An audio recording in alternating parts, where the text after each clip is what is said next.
విన్నారండి ఈ న్యూస్? నిన్న నిన్నటి నుంచే కదా, ఇవాల్టి నుండి అంటే నిన్న నైట్ నేను చూసిన. నిన్న నైట్ స్టార్ట్ అయింది. సాటిలైట్ ఛానల్ ఏమన్నా వచ్చేస్తుంది కదా, వెంటనే వచ్చేస్తుంది కదా. సో హర్ష సాయి ఒక అమ్మాయిని మోసం చేశాడు అన్నది న్యూస్. ఒకసారి ఆ న్యూస్ కూడా నేను ఒకసారి మీకు అలాగే మన ప్రేక్షకులకి క్లారిటీగా చెప్తాను. యూట్యూబర్ హర్ష సాయిపై అత్యాచార కేసు నమోదు. అత్యాచారం చేశాడని, నగ్న చిత్రాలు సేకరించి బ్లాక్మెయిల్ చేశాడని సినీ నటి ఇచ్చిన ఫిర్యాదు మేరకు నార్సింగ్ పోలీసులు కేసు నమోదు చేసినట్లు రాజేంద్రనగర్ డీసీపీ చింతమనేని శ్రీనివాస్ తెలిపారు. సినిమాల్లో అవకాశాల కోసం ముంబైకి చెందిన యువతి కొన్నేళ్ల క్రితం హైదరాబాద్ వచ్చింది. ఒక రియాలిటీ షోలో పాల్గొంది. ఒక ప్రైవేట్ పార్టీలో కలిసి స్నేహంగా ఉంటూ పెళ్లి చేసుకుంటానని చెప్పి అత్యాచారం చేసినట్లు, పెద్ద మొత్తంలో డబ్బు తీసుకున్నట్లు యువతి ఫిర్యాదు చేసినట్లు తెలుస్తోంది. సో ఇది అంశం. సో ఈ అంశం గురించి ఏమంటావు అన్న? నిజంగా హర్ష సాయి కాదు వచ్చినాయి మొన్న పోలీస్ స్టేషన్, ఇప్పుడు ఈ పోలీస్ స్టేషన్ కూడా సేమా? Same Narsing police station. ఎందుకంటే సినిమా వాళ్ళందరూ ఆడనే ఉంటారు. ఇప్పుడు నవ్వుతావేందా నీకు? ఇప్పుడు నీకు అర్థమవుతలేదు అంటే ఎందుకు ఆ పోలీస్ స్టేషన్ ఎందుకు పట్టుకురాళ్ళు? అదే కదా ఇప్పుడు క్వశ్చన్ మార్క్. ఇప్పుడు మొన్న జానీ మాస్టర్ అదే కేసు, లావణ్యది అది కూడా సేమ్ నార్సింగ్. మరి ఏంది అసలు ఆ పోలీసు వాళ్ళకి ఎంత టార్చర్ ఇది నాకు అర్థం కాదు. అదే అందుకనే నేను నవ్వుతున్నా. రోజుకొకటి, వారానికి ఒకటి. లావణ్యత మన రాజ్ తరుణ్ అదే పోయి, మన జానీ మాస్టర్ అదే పిఎస్, మళ్ళీ ఇప్పుడు అదే పిఎస్. ఎందుకంటే ఆ పోలీస్ స్టేషన్ ఏమన్నా వీళ్ళు టార్గెట్ చేస్తారా ఏంది? వీళ్ళంతా ఆడోళ్ళందరూ కలిసి అంటే సినిమా వాళ్ళందరినీ తీసుకుపోయి ఆడ పడేయాలి. సినిమా వాళ్ళు ఆడ ఒకటే లేరు కదా, నార్సింగ్ మీరు రెగ్యులర్ గా వెళ్తుంటా కదా. సినిమా వాళ్ళు అంటే ఆడ ఏమి ఉండరు కదా, అంత ఇన్నే ఉంటారు కదా. బంజారాహిల్స్, జూబ్లీహిల్స్, లేదంటే మణికొండ కొంచెం అటువైపే కదా నార్సింగ్. అదంతా ఒకటే పిఎస్ కి వస్తుంది, ఒకటే పిఎస్ కి వస్తుందేమో. ప్రతి కేసు అక్కడే. లేకపోతే అది మన కొంచెం పెద్ద police station, division type. Division ఉన్న ఫస్ట్ వాళ్ళు కంప్లైంట్ ఇవ్వాల్సింది అయితే లోకల్ పోలీస్ స్టేషనే కదా. వాళ్ళకి ఏ ప్లేస్ లో ఉంటుందో ఆ లోకల్ పోలీస్ స్టేషన్ లోనే కంప్లైంట్ ఇవ్వాలి. నాకు అర్థం కాదు, ఇన్ని పోలీస్ స్టేషన్లు వదిలేసి అసలు అదే పోలీస్ స్టేషన్ టార్గెట్ చేస్తున్నారు. నార్సింగ్ దాంట్లో ఉన్న ఎస్ఐలకు, సిఐలకు ఎంత తలకాయ నొప్పి, వాళ్ళకి ఎంత టార్చర్. ఈ మీడియా వాళ్ళు, ఈ యూట్యూబర్స్ వీళ్ళందరూ కలిసి ఆ పోలీస్ స్టేషన్ చూపించడం, అదంతా వీళ్ళని పక్కన పెడితే వాళ్ళని టార్చర్ పెడుతురు కదా. అదే అసలు ఎంత టార్చర్ అంటే ఆ పాపం ఇప్పుడు ఎవరన్నా ఆ పోలీస్ స్టేషన్లో ఎస్ఐలు కానీ సిఐలు కానీ మనం లీవ్ తీసుకోవాలంటే ఇక వాళ్ళకు అసలు మరి దారుణం వాళ్ళ పరిస్థితి. హయ్యర్ ఆఫీసర్స్ అయితే ఆడు ఉండరు, ఎస్ఐ సిఐ అయితే ఉండాలి, కంపల్సరీ ఉండాలి. మరి వాళ్ళకి వాళ్ళు ఏం లీవులు తీసుకునేది లేదు, ఏడికి వేది లేదు. అర్ధరాత్రి ఏమొస్తుంది, ఎవరు వచ్చి కంప్లైంట్ అది కూడా సెలబ్రిటీల మీద. ఇప్పుడు ఈమె బాధ ఏంటంట, సో హర్ష సాయి తన్ని పెళ్లి చేసుకుంటానని చెప్పేసి మోసం చేశాడని, అత్యాచారం చేశాడని రేప్ కేసు కూడా ఒకటి ఉంది. అలాగే డబ్బులు సంబంధించిన లావాదేవీలు కూడా ఒక కేసు ఫైల్ అయినట్టుంది. నాకు తెలిసి ఈ పిల్ల ఇచ్చిన 2 కోట్లతోనే మనోడు ఏమైనా వంచిండేమో. 2 కోట్లు ఏందన్నా, ఆయన పంచింది కొన్ని ఎక్కువే. అవునా? ఎక్కువే పంచాడు. కేవలం ఆ 2 కోట్లు కూడా మనోడికి సినిమా పర్పస్ మీద. ఆయన ఒక సినిమా తీస్తున్నాడు, మెగాలో డాన్ అని చెప్పేసి. మనోడేనా డాను? మనోడే డాన్. డైరెక్టర్ కూడా మనోడే అనుకుంటా. నేను తెలుసుకున్నది చెప్తా విను. ఆ సినిమాకు ప్రొడ్యూసర్ మనోడే అంట, డైరెక్టర్ మనోడే అంట, హీరో కూడా మనోడే అంట. నేను తెలుసుకున్నాం అంతవరకు. అంటే ఈ సినిమాలో అంటే ఇప్పుడు ఆ సినిమాకి వచ్చేసి ఈ అమ్మాయి ఎవరైతే కంప్లైంట్ పెట్టిరో ఆ అమ్మాయి వచ్చేసి దాంట్లో హీరోని అంట. మళ్ళా అర్థమైందా? అంటే నీకు నీకు దీన్ని బట్టి ఏం అర్థమవుతుంది? ఈ లావాదేవీల కాడనే వస్తున్నాయి కదా వీళ్ళకు. అవును, లావాదేవీల దగ్గరే, డబ్బులు ఇష్యూ దగ్గరే ఎక్కువగా. ఈడ రేపు కోసం కాదు, రేప్ కేసు కోసం కాదు, డబ్బుల కోసము బకరగాళ్ళ అవుతారు ఈడ. ఎవరు? సెలబ్రిటీలు. ఇది కూడా డబ్బులు సంబంధించింది అంటారా? 2 కోట్లు తీసుకున్నాడు అని అందుకే పెట్టింది. 2 కోట్లు తీసుకున్నాడు నా దగ్గర. 2 కోట్లు తీసుకుని పెళ్లి చేసుకుంటా అని చెప్పి చేసుకుంటలేడు. అర్థమైందా నీకు ఈడ ఆడ మ్యాటర్ వచ్చేసి మళ్ళీ డబ్బుల కాడికే అవుతుంది. నీకు లాస్ట్ టైం కూడా చెప్పిన జానీ మాస్టర్ కూడా డబ్బులదే ఉంటుంది, అందుకే ఇన్ని రోజులు లేని ఇప్పుడు వచ్చింది అని. ఇప్పుడు నీకు ఇన్ని అర్థమైపోయిందా లేదా? 2 కోట్లు. సో మనోడు ఆ అమ్మాయి దగ్గర 2 కోట్లు తీసుకున్నాడు, మళ్ళీ రిటర్న్ ఇవ్వలేదు కాబట్టి ఆ అమ్మాయి మనోడి మీద కేసు పెట్టింది. ఇదేనా మీరు? అదే ఉంటుంది నాకు తెలిసి. ఈ లవ్వు, ఈ రేపు, ఇవన్నీ అయిపోతాయి తమ్ముడు. ఇవన్నీ మంచిగా ఉన్నప్పుడు అన్నీ అయిపోతాయి. మంచిగా ఉన్నప్పుడు నా ఏవి రావద్దు, కానీ మంచిగా ఉన్నప్పుడు ఏ గొడవలు రావు. అర్థమైందా? ఎప్పుడైతే డబ్బు లావాదేవీల కాడనే మొదలవుతుంది. ఎందుకు అనుకున్నావు? డబ్బు ఎంత డేంజర్ అనుకున్నావు? సొంత తల్లిని చంపుతారు కొడుకులు డబ్బు కోసం, సొంత తండ్రిని చంపుతారు కొడుకులు. అర్థమైందా? సొంత అన్నదమ్ములను చంపుకుంటారు ఒకరి మీద ఒకడు భూమి కోసం. అర్థమైందా నీకు? సొంత పెళ్ళం కూడా చంపుతుంది మొగుడిని. ఆడు డబ్బులు లేకుండా ఆడు తాగి తిరిగేటోడైతే. మొగుడు అన్ని తెచ్చి పెడితే పెళ్ళం కూడా బాగానే చూసుకుంటుంది. మొగుడిగిన తాగుబోతాడయ్యి అది వాడిగిన ఏం తేలే అనుకో, వాడిని ఏదో ఒక రోజు పెళ్ళం కూడా చంపుతుంది.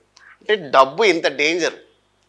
ఈ డబ్బు లాస్ట్కి ఏమైపోయిందంటే, ఇట్లయితే ఇయ్యరు వీళ్ళని ఏదో విధంగా బ్లాక్మెయిల్ చేయాలని చెప్పి వీళ్ళు పని కట్టుకొని రేప్ కేసులని, రేప్ కేసు జరిగినప్పుడే వచ్చి రేప్ కేసు అని చెప్పి పెట్టొచ్చు కదా వీళ్ళు కదా. ఇప్పుడు అరే నీ అమ్మ దొంగలు పడ్డ 6 నెలలకు వచ్చినట్టు, ఇప్పుడు నీకు రేప్ జరిగినప్పుడు పోయి నువ్వు రేప్ కేసు పెట్టకుండా ఎప్పుడో జరిగిన రేపు కోసము ఎప్పుడో వాళ్ళిద్దరు లవర్సు తెలుస్తూనే ఉంది, అంత క్లోజ్గా ఉండి పెళ్లి దాకా పోయిరంటే లవ్ ఉండదా? కలిసి తిరగరా? సెక్స్ చేసుకోరా? అంత అయిపోయింది. పైసల మ్యాటర్ వచ్చే వరకు రేప్ కేసు. అయినా మనోడి దగ్గర 2 కోట్లు లేవంటావా ఇవ్వడానికి అమ్మాయికి? ఎందుకుంటే నాకు అర్థం కాదు. ఎవరిని పడతానికి వంచుతూనే ఉంటాడు కదా. నాకు తెలిసినంత వరకు అయితే ఆ పోరడు ఎట్లాంటోడో వాడు ఏందో మంచోడు అన్న. మీ పాయింట్ ఆఫ్ వ్యూలో హర్ష సాయి ఎలాంటి వాడు? వాడు పెద్ద లంగగాడు, వాడు పెద్ద బేవర్స్ గాడు అయిండొచ్చు, కానీ కొంతమందికి హెల్ప్ చేస్తుండు. అర్థమైందా? కొంతమందికి హెల్ప్ చేస్తున్నాడు. నువ్వు ఎవరికైనా హెల్ప్ చేసినావా? నేను ఇప్పటివరకు నేను కూడా ఎవరికి హెల్ప్ చేయలే. మనతో లేవు కాబట్టి చేయలే. మనోడు ఏం పని చేస్తుండో ఏం కథనో ఏందో నాకైతే తెలియదు. అర్థమైందా? మస్తు మంది కోట్లు దున్నుకుంటారు, ఎన్కేసుకుంటారు, కానీ ఒక 10% కూడా హెల్ప్ చేస్తలేరు ఎవరికి, పేదవాళ్ళకు. మనోడు నాకు తెలిసి చాలా 100 మందికి హెల్ప్ చేసిండు. అర్థమైందా? ఉన్నాయా లేవో పక్కన పెడితే 7 ఆడికెళ్ళు అయితే మనోనుకున్న తెలివితోనో లేకపోతే ఇంకేదాంతోనో తెలియదు, కానీ మొత్తానికైతే వచ్చిన పైసల్ని కొంతమందికి హెల్ప్ చేస్తున్నాడు. నాకు అదొకటి నచ్చింది. అంటే ఈ పైసలు కూడా గతంలో ఒక ఇదే హర్ష సాయి మీద ఒక ఇష్యూ వచ్చింది. వచ్చేదేంది పెద్ద వైరల్ అయినాయి బెట్టింగ్ యాప్లని పైసలు తీసుకొచ్చి ఇక్కడ పంచుతున్నాడు. ఆ బెట్టింగ్ యాప్లు ఏం బెట్టింగ్ యాప్లు అవి మొత్తము ఏంటి క్యాషినో అని లేకపోతే కార్డ్స్ అని ఈ పెద్ద పెద్ద గేమ్లకు సంబంధించినవి యాడ్లు ఇస్తే ఆ లింకు డౌన్లోడ్ చేసుకుంటే మనోనికి 50 లక్షలు 60 లక్షలు ఇస్తాయంట. దాంట్లోకి వెళ్ళి ఇచ్చేటోడా నన్ను తెలిసింది. అక్కడ కూడా చెప్పాడు, పేరుంది, పేరు కూడా విన్నావా? మనోడు ఒకడు బాగా మనోడిని టార్గెట్ చేసిండు. ఏం పేరు? ఏదో పేరు ఉండే చూడు. ఆయన పేరు అన్ని ఛానల్లోనూ చాలా ఛానల్లో వచ్చినాయి. వీడు పెద్ద ఫ్రాడ్, పెద్ద లంగా, వీడు దొంగ అని చెప్పి. అర్థమైందా? మరి మనోడు ఎంతమందికి హెల్ప్ చేసిండో తెలియదు, కానీ మనోడిని మాత్రం బాగా టార్గెట్ చేసి అప్పుడు హైలైట్ అయ్యిండు. నేను అనేది ఏంటంటే సెలబ్రిటీలో ఎందుకు అంటే ఇప్పుడు చాలామంది జరుగుతుంటాయి. నాకు తెలిసి ఈ లెవెల్లో వారంకొకటి పిఎస్కి వస్తున్నాయి అంటే మనకి తెలిసి సెలబ్రిటీలు కాని వాళ్ళు ఎన్ని వస్తుండొచ్చో ఇక నాకు అర్థమైంది. ఇప్పుడు పోలీస్ స్టేషన్లలో కేసులు వాళ్ళ హైలైట్ గారు వాళ్ళని ఎవరు చూపించాడు కూడా. చూపిస్తే ఏమొస్తుందా? టీఆర్పీ రాదు, వ్యూస్ రావు. మీడియా ఛానల్ వాళ్ళకు ఏమంత ఉండదు.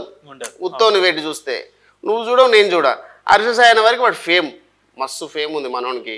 కొన్ని కోట్ల మంది ఫాలోవర్స్ ఉన్నారు.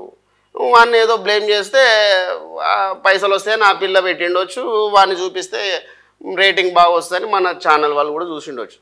కానీ నేను ఏమంటున్నా అంటే ఏదేమన్నా కానీ వాడు వాడు రేపిస్తే కానీ లేకపోతే ఆ అమ్మాయిని వాడు రేప్ చేసిండు లేకపోతే మోసం చేసిండు ఓకే ఎప్పుడు చేసిండు నిన్న చేసిండా రేపు లేదు ఇవాళ చేసిండా మరి నువ్వు చేసిన ఎమ్మన్నా పోవాలి కదా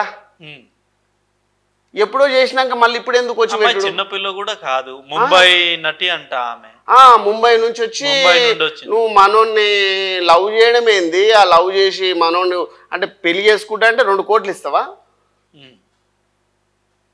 పెళ్లి చేసుకుంటా అంటే 2 కోట్లు ఇచ్చినట్టే కదా అంటే లంచం తీసుకున్నోడు ఎంత అదవుతుందో లంచం ఇచ్చిన వాళ్ళు కూడా అంతే కదా మరి వీళ్ళ వల్ల నువ్వే బహిరంగ ఒప్పుకుంటున్నావు అంటే 2 కోట్లు ఇచ్చి నువ్వు ఆయన పెళ్లి చేసుకుందాం అనుకుంటున్నావు ఎందుకు వాడు ఫేమస్ కాబట్టి నీ అసంటోనికి ఇవ్వచ్చు కదా లైఫ్ సెటిల్ అవుతుంది కదా నీకు బాగానే ఉన్నావు ఎర్రబుర్రగా మీ ఆయన ఒప్పుకోదేమో మళ్ళా మనకెందుకులే పెళ్ళిళ్ళు అయిపోయినాయి కానీ చెప్తున్నా మాట వరుస అదే రారా నిన్నెవడు చేసుకుంటాడు అదే ఫేమస్ ఉన్న వాళ్ళే మరి నువ్వు నిన్నెందుకు చేసుకుంటారు నీతోనేముంది అదేలే ఫేమస్ ఉన్నోని చేసుకుంటే ఆయన ఫేమస్ అవుతుంది ఆయన ఒక సెలబ్రిటీ అవుతుంది వానికున్న కోట్లు మొత్తం ఆయనకు వస్తాయి 2 కోట్లు ఇచ్చి కొనుక్కుంటుంది వాడిని ఓకే వాడే ప్రొడ్యూసర్ ఆమెనే డబ్బులు పెట్టడానికి సిద్ధమైంది అంటే వాళ్ళిద్దరు మధ్య రిలేషన్ కాదు సినిమాకి పెట్టిండొచ్చు మనోనికి ఎందుకు ఇచ్చింది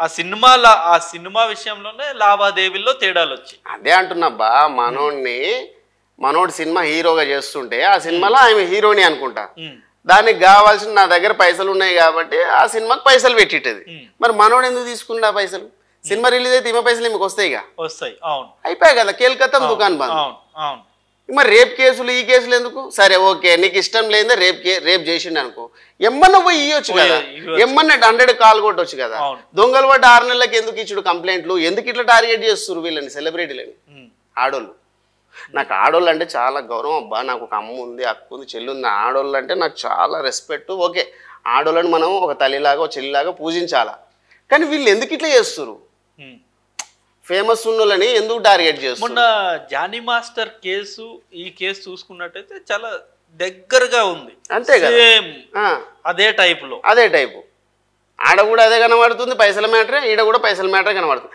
ఈడ నిజంగా ఒకవేళ పైసల మ్యాటర్ కనవల్లే నీకు అర్థమైందా జానీ మాస్టర్ దగ్గర పైసల మ్యాటర్ కనవల్లే ఆ అమ్మాయి నన్ను టార్గెట్ చేసిండు నన్ను బలాత్కారం చేసిండు నన్ను రేప్ చేసిండు ఈ చెప్పుకొచ్చింది కానీ పైసల మ్యాటర్ చెప్పాలి క్లియర్ గా పైసలు చెప్తుంది అంటే ఈడ నీకు హర్షసాయి నేను రేప్ చేసినందుకు పెట్టలేను చీటింగ్ చేసాడని 2 కోట్లు తీసుకొని ఇస్తలేడని పెట్టినవు నువ్వు వాడ మళ్ళీ రేప్ ఎందుకు ఈ రేప్ కేసు ఎడికెళ్ళి వచ్చింది ఇగో మన పోలీసు వాళ్ళు ఏం తక్కువైన వాళ్ళు ఏం కాదు చట్టం ఏం తక్కువైంది ఏం కాదు అన్ని తీస్తుంది అంతే అర్థంలే ఇప్పుడు ఆడోళ్ళకు కొన్ని ఇచ్చిరబ్బా కొంత రెస్పెక్ట్ ఇచ్చారు కొన్ని హక్కులు ఇచ్చారు కొన్ని చట్టాలు ఉన్నాయి వాళ్ళకి ఫేవర్గా ఓకే ఒప్పుకుంటా నేను అట్లా అని చెప్పి ఆడోళ్ళు ఏం చేసినా కానీ వాళ్ళు వచ్చి మగోళ్ళ మీద కేసు పెడతా అంటే చట్టం ఏం ఒప్పుకోదు అర్థమైందా అట్లా అంటే ఇక మగజాతి ఉండదు మగోన్ని కిందేసి తొక్కుతారు ఇక ఆడోళ్ళు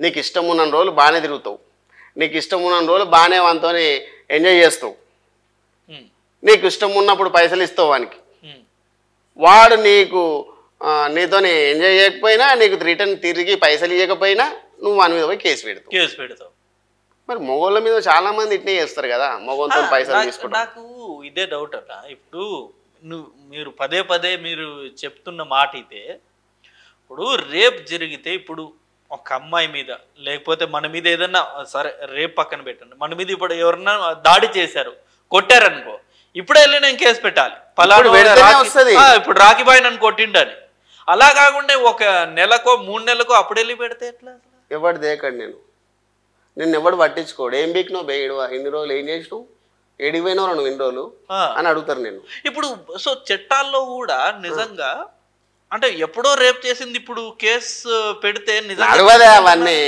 అవన్నీ నడవవు ఎట్లా నడుస్తాయి ఎఫ్ఐఆర్లు ఆల్రెడీ రాస్తారు కోర్టులో చూసుకుంటారు లాయర్లు ఉన్నది ఎందుకు జడ్జిలు ఉన్నారు ఎందుకు లాయర్లు ఉన్నది ఎందుకు జడ్జిలు ఉన్నది ఎందుకు చట్టం ఉన్నది ఎందుకు అన్ని ఆడ అన్ని ఆడ విచారణలు జరుగుతాయి రిపోర్ట్స్ వస్తాయి అర్థమైందా ఎన్ని రోజుల కింద రేప్ చేసిండు ఇప్పుడు ఎందుకు పెట్టావు? ఇప్పుడు ఎందుకు పెట్టు? పైసల మ్యాటర్ పెట్టు, పైసలు ఇస్తలేడని పెట్టు. రేప్ కేసు ఎందుకు పెట్టు? మనోడు బెదిరించాడంటే ఏమని? ఈ మ్యాటర్ బయటకు పెడితే సరే, అప్పుడు జానీ మాస్టర్ కూడా భయపట్టించిండు, ఇప్పుడు వీడు కూడా భయపట్టించిండు. వీళ్ళంతా పెద్ద రౌడీ షీటర్లు, వీళ్ళని చూసి మీరు భయపడుతురు. మళ్ళీ ఇప్పుడు ఎందుకు వస్తారు? భయపట్టించిన అప్పుడు భయపట్టించినావు గమ్ము నువ్వు, మళ్ళీ ఇప్పుడు ఎందుకు వచ్చినావు బయటికి? మళ్ళీ ఎవడు సపోర్ట్ చేసిండు ఈమెకు? ఏంది భయ్ ఇది? ఏం జరుగుతుంది ఈడ? భయపట్టిస్తేనేమో గమ్ముకుంటారు, మళ్ళీ తర్వాత ఎట్లా భయపడి కాకుండా మళ్ళీ ఎందుకు వస్తారు బయటికి? ఒకప్పుడు భయపడి ఇప్పుడు ఎందుకు భయపడతలేరా అంట నాకు అర్థం కాదు. అప్పుడున్న భయమే ఇప్పుడు ఉండాలి కదా. ఇప్పుడు ఉండాలి. ఇదొకటి ఏంది మళ్ళీ కొత్త కహాని. అంటే అప్పుడు చచ్చిపోతా అని భయం ఉండే, ఇప్పుడు చచ్చిపోయినా పర్లేదా? అంటే ఇప్పుడు చంపినా పర్లేదా? ఇది ఏంది? లొల్లేంది? కత్తి ఏంది? కార్ఖాన్ ఏంది? అయ్యా మీరు లాయర్లు కానీ పోలీస్ డిపార్ట్మెంట్ కానీ జర వీళ్ళ మీద ఫోకస్ చేయరు. నాకు అర్థమవుతలేదు, ఏం అర్థమవుతలేదు అసలు. వీళ్ళు ఆడోళ్ళు ఎందుకు టార్గెట్ చేస్తున్నారు సెలబ్రిటీలని? ఏంది నాకేం అర్థమవుతుంది. సరే, అన్యాయం జరిగిండవచ్చు, ఆడవాళ్ళ మీద ఎప్పటి నుంచో అన్యాయం జరుగుతుంది, ఓకే ఒప్పుకుంటా. మగోని కామానికి ఆడది బలవుతుంది, నేను దానికి అంగీకరిస్తా. కానీ ఏ ఆడదాన్ని అయినా ఇప్పుడు చిన్నపిల్లల మీద చేస్తున్నారు దరిద్రులు, ముసలోళ్ళ మీద చేస్తున్నారు, అమాయకుల మీద చేస్తున్నారు, మతి స్థిమితం లేని వాళ్ళ మీద చేస్తున్నారు, ఓకే ఒప్పుకుంటా నేను. కానీ ఎమ్మన్నే అవుతున్నాయి, ఎమ్మన్నే దానికి పరిష్కారం జరుగుతున్నాయి, ఎమ్మన్నే వచ్చి పోలీస్ స్టేషన్లో కేసు పెడుతురు. దానికి ఒక అర్థం ఉంది. అరే దరిద్రుడు నిన్న ఆ పిల్లని రేప్ చేసిండంట, వచ్చి కేసు పెట్టిరు వాళ్ళ అమ్మ నాయన అని. ఎమ్మన్న పోయి కొట్టాల సంపాలన్నంత మనకు కూడా ఉంటుంది, పోలీసు వాళ్ళు కూడా ఎమ్మన్న రియాక్షన్ తీసుకుంటారు. కానీ వీళ్ళ కహాని ఏంది నాకు అర్థమైతలేదు, వీళ్ళ కథ కార్ఖాని ఏంది నాకు అర్థమైతలేదు. ఎప్పుడో జరిగింది, 2 ఏళ్ల నుంచి చేసుకుంటారు అంట లవ్. అర్థమైందా? సినిమా స్టార్ట్ అయ్యి కూడా ఆల్మోస్ట్ 2 years అవుతుంది. అప్పటి నుంచి లవ్ చేసుకునేటోళ్ళు మళ్ళీ ఇప్పుడు వచ్చి ఈ పైసల కోసము నన్ను రేప్ చేసిండు, నన్ను భయపట్టించిండు, మళ్ళీ నూడు వీడియోలు తీసిండంట. ఈ వీడియోలు తీసి ఆయన ప్యాకెట్లో పెట్టుకోండు. అర్థమైందా నీకు? ఎప్పుడు కావాలంటే అప్పుడు భయపెట్టడానికి. మరి అప్పటిదానికి ఏమేం చేస్తుంది? చిన్న ముల్లె. వీళ్ళకు తెలివి లేదా? వీళ్ళకి కాళ్ళు లేవా? వీళ్ళకి చేతులు లేవా? బట్టలు చెంపేరి వీడియోలు తీస్తున్నారు అనుకో, నువ్వేం చేస్తున్నావు? కెమెరా ఇడదెంగు, నీ మానం కంటే ఎక్కువనా నీ ప్రాణం? కొట్టి చంపొచ్చు, కొట్టి చంపు. ఆత్మరక్షణ కోసం నిన్ను చంపినా కూడా వాళ్ళు కేసు కాదు. అర్థమైందా? చూడండి సార్, నన్ను బట్టలు ఇప్పి ఇట్లా చేసిండు, అందుకే నేను దాన్ని తీసుకుని కొట్టినా చచ్చిపోయిండు. నన్ను నేను కాపాడుకోనికి చేసిండంటే కోర్టు కూడా అంగీకరిస్తుంది దానికి ఖచ్చితంగా. అప్పుడేమో వాడు బట్టలు ఇప్పి చేసేదాకా నూడు వీడియోలు తీసేదాకా గమ్ముగుండి నువ్వు మళ్ళా అదంతా తీసుకొచ్చి మళ్ళీ కేసు అంటే చట్టాన్ని పిచ్చోళం చేయడమే ఇదంతా. అర్థమైందా? జనరల్గా బయట పోలీస్ స్టేషన్కి వెళ్ళి కంప్లైంట్ ఇవ్వడానికో అప్పుడు ఏమన్నా భయం ఉంటే ఇప్పుడు సపరేట్ గా మహిళా పోలీస్ స్టేషన్లు ఉన్నాయి. షీ టీం ఉంది, ఫోన్ చేస్తే చాలా పవర్ఫుల్. తెలంగాణలో షీ టీం చాలా పవర్ఫుల్. అసలు ఫోన్ చేస్తే 5 నిమిషాలు ఉంటారు, ట్రాప్ చేస్తారు నంబర్ ని. వాడు ఫోన్ చేసిన నువ్వు 100 కాల్ చేసి వదిలేస్తే చాలు. నాకు ఇక్కడ థ్రెడ్ ఉందని పెడితే చాలు, వాళ్ళు ఆల్రెడీ ట్రాప్ చేసుకుంటూ వస్తారు ఫోన్ ని. అంతలోపు ఇటు దొరికిపోతాడు కదా. నేను రమావతి ఒకటే అంటున్నా, వీళ్ళు కావాలని టార్గెట్ చేస్తురబ్బా.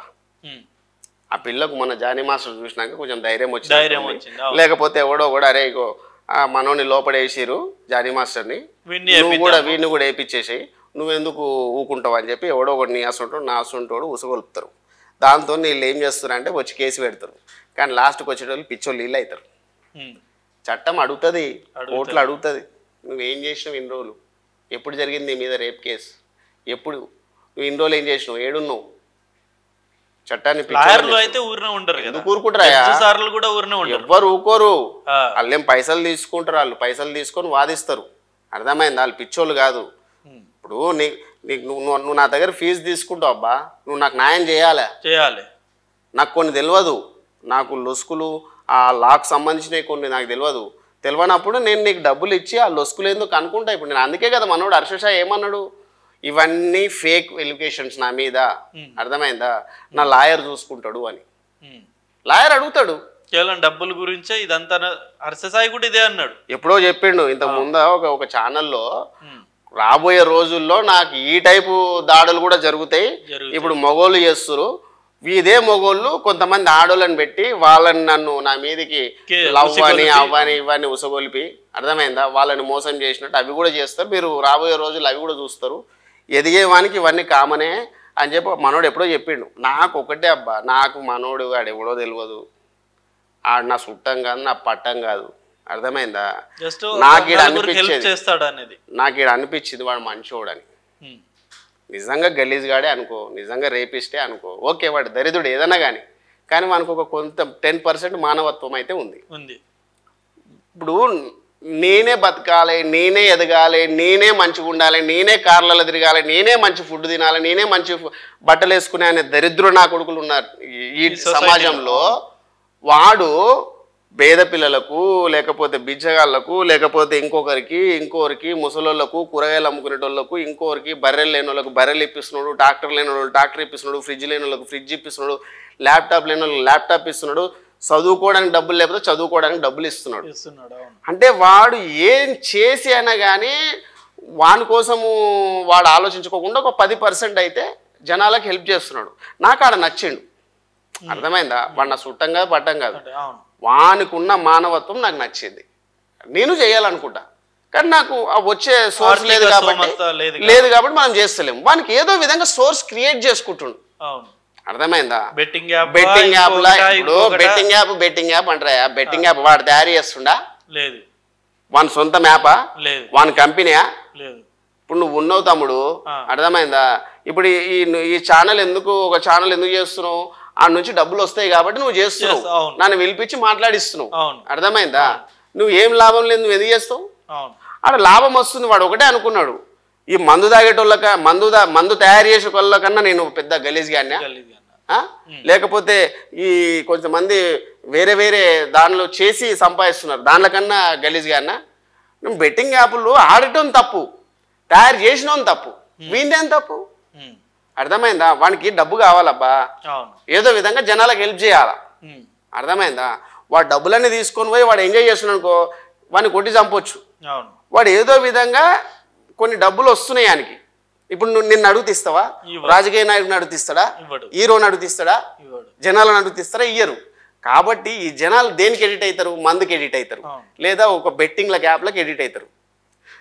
ఆ డబ్బు కంపెనీడు ఒక యాప్ తయారు చేసి నా యాప్ని కొంచెం ప్రమోట్ చేయన్నందుకు వాడు డబ్బులు తీసుకొని ఆ డబ్బులో వచ్చిన డబ్బులు వాడు ఎంజాయ్ చేస్తూ కొంత పంచుతున్నాడు. ఇప్పుడు వీనికి ఎన్నని పంచుతాడు, వీనికి ఏం బ్యాంక్ ఉందా, వీనికి రిజర్వ్ బ్యాంక్ లేదుగా తయారు చేయడానికి. కాబట్టి వాడు ఆ విధంగా ఎంచుకున్నాడు, హెల్ప్ చేస్తున్నాడు, వాని తప్పే కాదు. మీకు నిజంగా ఆపాలనుకుంటే బెట్టింగ్ యాప్ని కట్ చేయరు, తయారు చేసేటోని కట్ చేయండి, అర్థమైందా. వాని మీద బ్లాక్ పెట్టండి, ఆడేటోళ్ళని మొత్తము యాప్లు అన్ఇన్స్టాల్ చేసి ప్లే స్టోర్ నుండి తీసేయరు. అట్లా చేస్తే వీడు అసలు యాడ్ అయ్యాడు కదా, వీనికి ఎంత 10 రూపాయలు ఉంటే 10 రూపాయలు హెల్ప్ చేస్తాడు, 20 రూపాయలు ఉంటే 20 రూపాయలు చేస్తాడు, లేకపోతే చెయ్యడు పోయి, అర్థమైందా. మీరే అన్ని పర్మిషన్లు ఇస్తారు, మీరే ప్లే స్టోర్లో పెడతారు, అన్ని చేసిన తర్వాత వాడేం చేస్తాడు, ఇంతమంది చేసుకోగా నాకు వచ్చింది ఏందని చెప్పి వాడు ప్రమోషన్ చేస్తున్నాడు, ఆ వచ్చిన పైసలతో పంచుతున్నాడు, అర్థమైందా. నాకు తెలిసి మనం తప్పే కాదు. ఈడ కూడా ఆ అమ్మాయి విషయం ఏంటంటే, ఇది ఎప్పుడు జరిగింది, ఏం కథ, మనోడిని పట్టుకుంటారు, వాళ్ళ లాయర్లు ఉంటారు, చట్టానికి మనోడు సరెండర్ చేస్తారు, చేసినప్పుడు అన్నీ మాట్లాడతారు. ఇప్పుడు మనోడు విచారణ జరుగుతుంది, విచారణ జరిగిన నిజాలు బయటకు వస్తాయి, అర్థమైందా. అమ్మాయి తప్పు ఉందా, మనోడిది తప్పు ఉందా, 100% ఆ అమ్మాయిదే తప్పు ఉంటే చూడు నువ్వు, కోర్టు శిక్షిస్తుంది ఆ అమ్మాయిని. నాకు అనిపిస్తుంది అబ్బా, ఎందుకంటే నీకు రేప్ జరిగితే, అర్థమైందా, వాడు మంచోడు కాకపోతే ఎందుకు ట్రావెల్ చేస్తావు 2 ఏళ్ళు, ఎందుకు పెళ్లి చేసుకోవాలనుకుంటావు, అర్థమైందా. ఇదెక్కడుల్లి, ఇవన్నీ కరెక్ట్ కాదు. మనోడిని ఫేమ్ ఉన్న వాళ్ళని, మొన్న జానీ మాస్టర్ ఫేమ్ ఉన్నాడు, మనోడిని టార్గెట్ చేసి జైలుకు పంపించారు. ఆడ కూడా కోర్టులు ఇప్పుడు అయితే కదా, వస్తాడు బయటకు వస్తాడు, దాంట్లో పెద్ద విషయం ఏం లేదు, అందరికీ తెలుసు ఇది కావాలని చేసిరని అందరికి తెలుసు, అందరికి కూడా మాట్లాడుకుంటారు. ఓకే, కొంతమంది ఆడవాళ్ళకి అన్యాయం జరిగిందని చెప్పి కొంతమంది లేడీస్ వచ్చి ముందుకు వచ్చి చెప్తారు, కానీ వాళ్ళకు కూడా తెలుసు ఆడవాళ్ళు ఎట్లాంటి వాళ్ళు ఉన్నారు, కొంతమంది ఎట్లా తెగాయించి వీళ్ళని టార్గెట్ చేస్తున్నారని కూడా తెలుసు. అట్లా ఈ అమ్మాయిని కూడా ఎవరో ఉసగొల్లిపోయారు. ఈ అమ్మాయి కూడా వచ్చింది ముందుకు. సో జానీ మాస్టర్ కేసు తోటి ధైర్యం వచ్చింది, ధైర్యం వచ్చింది ఆ అమ్మాయికి. ఎవడో నువ్వు కూడా చేయాలి, అదే నార్సింగ్ పిఎస్ లో పోయి కంప్లైంట్ ఇవ్వడం, ఆ పోలీస్ స్టేషన్ టార్గెట్ చేశారు ఫస్ట్. అర్థమైందా? నేను అనేది ఏంటంటే ఇదన్నీ కూడా కేవలం డబ్బు లావాదేవీల కోసం వీళ్ళు ఆడుతున్న నాటకం. క్లియర్. ఈ ఫేమస్ ఉన్న వాళ్ళని టార్గెట్ చేస్తున్నారు వీళ్ళు. నార్మల్ పర్సన్ని ఎవరు టార్గెట్ చేయడు, ఎవరు కూడా రేప్ కేసు కూడా పెట్టరు. పెడితే ఈ అమ్మాయి ఇజ్జత్ పోతుంది అని చెప్పి ఈ అమ్మాయికి ₹1 వాళ్ళతో కలిసి ట్రావెల్ చేసిన వాళ్ళే, 2-3 సంవత్సరాలు వాళ్ళతో కలిసి తిరిగిన వాళ్ళే. మరి రివర్స్ అమ్మాయి ఒక 5-6 ఏళ్ళు తిరిగింది. ఆ అమ్మాయిని రేప్ చేసినట్టు మన జానీ మాస్టర్. ఓకే, చిన్నప్పటి నుంచి రేప్ చేస్తున్నట్టు ఆయమని. ఇప్పుడు ఈమె 2 సంవత్సరాల నుంచి రేప్ చేస్తున్నాడు. ఇప్పుడు 2 సంవత్సరాల నుంచి టార్గెట్ చేస్తున్నాడంట. మరి అట్లాంటి నువ్వు ఎట్లా పెళ్లి చేసుకుందాం అనుకున్నావా? అటు రేపిస్తూ కలిసి ఉన్నారు, ఏదో డబ్బు విషయం కాడ వస్తుంది తమ్ముడు. అర్థమైందా? డబ్బు విషయం, భార్య భర్తలు విడిపోవడానికి కూడా కారణము ఫైనాన్షియలే. ఆ అమ్మాయి డబ్బులు తీసుకురమ్మంటాడు మనోడు, ఆ అమ్మాయి తేదు. అర్థమైందా? కొట్టుకుంటారు, ఎవడో కూడా చంపుతారు. ఆ అమ్మాయి అన్న ఈయన చంపుతుంది, ఈడన్న అమ్మాయిని చంపుతారు. లేదంటే విడాకులు తీసుకొని విడిపోతారు. కానీ ఇట్లా రేప్ చేసిరు, నన్ను ఇట్లా చేసిరు అని మాత్రం ఎవరు పెట్టుకోరు. వీళ్ళు ఎందుకు పెడుతురు అంటే ఈయనకున్న ఫేమ్ని దెబ్బ కొడితే వీడు భయపడి పరువు నష్టం కింద ఏదైనా సెటిల్మెంట్ చేస్తాడు అని. చట్టం ఏము ఊరుకోదు, అన్నీ బయటికి లాగుతుంది. ఎవరు తప్పు ఎవరు నిజాలు అన్నీ వాళ్ళ లాయర్ చూపించుకుంటాడు, వీళ్ళ లాయర్ చూపించుకుంటాడు, బయటపడుతుంది. తొందరలోనే ఎవరు దోషులు అనేది తేలిపోతుంది. ఎంత ఎట్లున్నారంటే ఆడవాళ్ళు నిజంగా వాళ్ళ ఇజ్జత్ వాళ్ళే తీసుకుంటారు. ఏం లేదు, ఇక్కడ టార్గెట్ ఒకటే, సెలబ్రిటీలను టార్గెట్ చేస్తారు అంతే. థ్యాంక్ యూ అన్న, థ్యాంక్ యూ.